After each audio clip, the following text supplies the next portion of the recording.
Hello friends काली आपण मैंने जानी जन्माष्टमी होता तो मु केमती मो घरे केमती कौन बाल गोपाल पूजा पाठ करी तो आज आपण मान सहित मुझे सेयार करी। तो चलते जल्दी जल्दी वीडियो टी स्टार्ट करवा।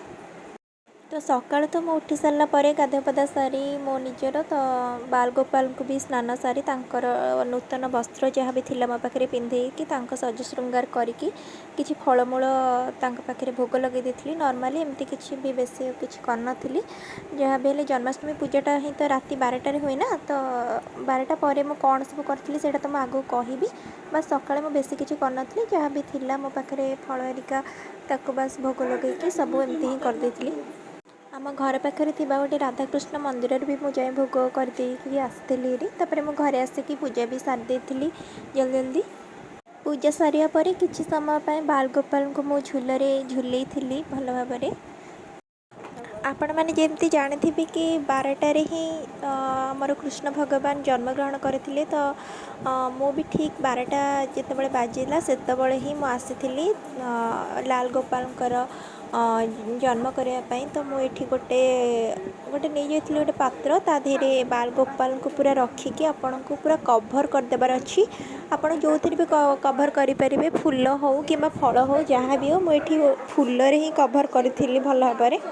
तो जन्म हवा पर गोटे नाही छेदन प्रक्रिया भी थाए। तो से आपण मैंने सब बेले गोटे काकुड़ी ही नेबे आ किसी नबार माने आवश्यकता नहीं। काकुड़ी द्वारा ही आम नाही छेदन प्रक्रियाटा जोटा भी थाए सेटा ही पूरण हम।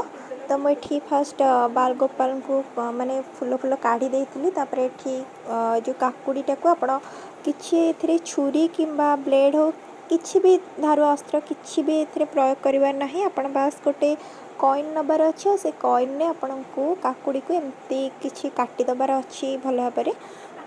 नचेत बास आपण आउ कौन भी छुरी हो कि कौन भी काटबार ना बस एमती कॉइन ने ही आपण को नाही छेदन प्रक्रिया करार अच्छी। तो नाही छेदन ये हो सारी।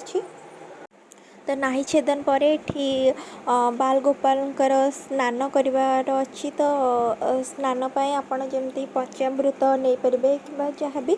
तो मु पंचामृतटा मु पूरा करनी। तो मु फास्ट थर थर के सब ढाली फास्ट मुझे क्षीरटा प्रथम क्षीर ठाकुर को स्नान कर दही दही रे भी भल भाव स्नान कर मुझे घी घी भी नहीं घी रे भी स्नान कर। तो तापर मु घी आ महू जहाँ भी सब पंचामृत जमी जहाँ भी सब पड़े से टाइप आपण ने घी महू तापर नहीं तापर आ गंगा जल भी आपण जहाँ बेले ने गंगा जल भी आपण स्नान करेंगे। गंगा जल चंदन पानी आउ सबूरे आपण भल भाव बाल गोपाल सब ढालिकी भल भाव स्नान करेंगे। तापर जाकि आपण स्वच्छ जल रे जहाँ भी आपण पाखे थी से भल भाव स्नान कर बाल गोपाल को भलसे पोछा पोछी करने। तो मुझे कहवाई भूली जाइए मुझे चंदन आगुर भी बाल गोपाल देहरे भल भाव लगे लगे स्नान समय चंदन अगुर को बाल गोपाल देहरे भलसे लगे से स्नान करी। तो ये आमर बाल गोपाल को तो मुझे भल भाव स्नान कर सारी।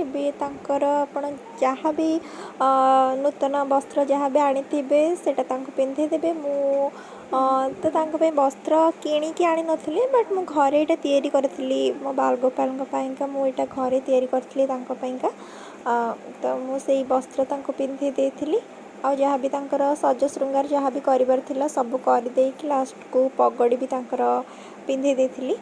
एबे नहीं कि मु झुलण बसईदेवी जाकि बाल गोपाल को भल भाव झुलण बसईदेवी। प्रिय सबुठ बंसी। तो आपण मैंने जमती भी ट्राए करूँ जन्माष्टमी दिन बंसी आने मुझे आनी। तो मुझे बसई देती बस सारापर मुझे जहाँ भी भोग करने राति भोग करने जहाँ भी करी पूरी खीरी तरकारी मिठा बाकी राशि लड्डू आउ सबुठ इम्पोर्टाट है लवणी जोटा कि माने बाल गोपाल सबुठ बहुत ही प्रिय खाद्य। तो चेष्टा करेंगे जहाँ बेले लवणी टिके ना जोगाड़ करेंगे जहाँ बेले भोग करने। तो से सब आणिकी मु भोग लगे देती ठाकुर को मुझे माने टिके खुआइबा भी चेष्टा करथिली समर्पण भाव नहीं किछिटा जमती ये करने पाई। तो यहीपरि भाव तो आपण मैंने भी सेमती करें। तापर मु कर्पूर हो कि दीप जहाँ भी आपणकर आलती फलती जहाँ भी कर पूजा सारापर पानी छाड़ा तार आलती करदे और से आलतीटा को आप घरे भी सबू रूम रे भी बुले ने जहाँद्वारा आपण घर को पॉजिटिव एनर्जी सब आसीपर। तो एमती भाव मु फर्स्ट पूजा सब सारी देती। जदि भी आपण मैंने जन्माष्टमी उपास करूँच तो सब ट्राए करेंगे जे राति रे भोग सरला परे ही खावाई। तो मु भी भोग सरला परे गोटे बाजी जाइथिला सेतबेले तो गोटे परे ही मु खाई। आउे लास्ट को आमर इम्पोर्टाट सबुठार है झुलना झुलेबा जोटा कि बालगोपाल बहुत ही प्रिय। तो यही भाव में मो जन्माष्टमी पूजाटा करी। आपण मानक वीडियोटी केमती लगिला आपण मैंने निश्चिंत वीडियोटी कमेंट माध्यम जनइबे।